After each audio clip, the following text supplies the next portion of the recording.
Ništa te pitam, ali dobro, Bože zdravlja, valjda je dobro tako, znači bit će prilika za još razgovora.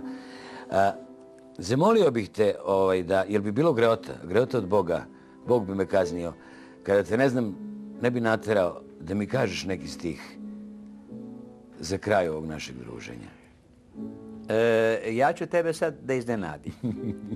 Ja sam siguran, a jako malo ima glumaca, nažalost, ima nas, može biti dvoje, troje, koji još uvijek negujemo i umemo da govorimo narodnu poeziju. A niko ti nije govorio narodnu poeziju, nisam siguran, jer to je za njih nešto što je ovako. A ja ću sada za tebe i za tvoju publiku i za tvoje gledalce I za tvoje gledalce. I za moje jednu kombinaciju ženske, epske, lirske poezije.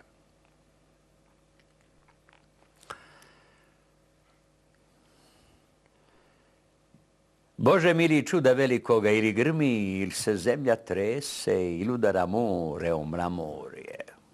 Niti grmi, niti se zemlja trese, niti udara more o mramorje, već se svadi momče i devojče. A rašta se oni zavadiše.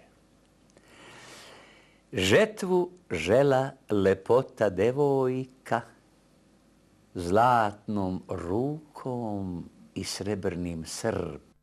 Žetvu žela letnji dan do podne, o podnevu cura zapevala. Joj, ko bi meni snoplje povezao, ko bi meni hladak načinio, ko bi meni vodice donio, ja bi mu se nama mlada dala. Ej, poje moma, haje i neka je, misli moma, niko je ne čuje, ali je čulo, čoban, momče mlado, kako čulo, odmah poskočilo, rogoze me snoplje povezao, od leske je hladak načinio, u šakama vodice donio, pak je čoban ovako govorio, daj devojko što si obećala. Al devojka polukava bila. Pak se ovako momku odgovara, id odatle čoban momče mlado. Ako si mi snoplje povezao, tvoje ovce po strnjaku pasu. Ako si mi hladak načinio i sam si se pod njim odmorio. Ako si mi vodice donio i sam si se hlađene napio.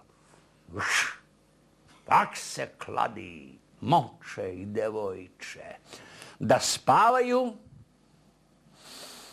da se ne diraju. Mama ga daje od zlata jabuku, a devojka đerdan oko vrata.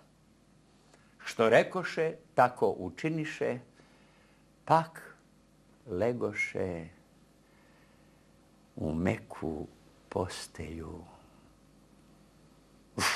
Kako su se ljuto zavadili.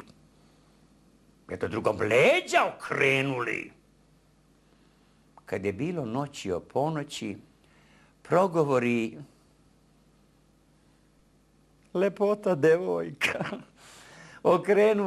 Okreni se, ne okrenuo se, mrtvoga te okretala majka, a što žališ od zlata jabuku, dve ću tebi noćas pokloniti.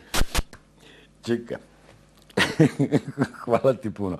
Poštovani gledalci, vidjeli ste jedan mali deo umeća mog i vašeg večerašnjeg gosta, velikog glumca Mihajla Miše Anketića. On mi pokazao kako se može od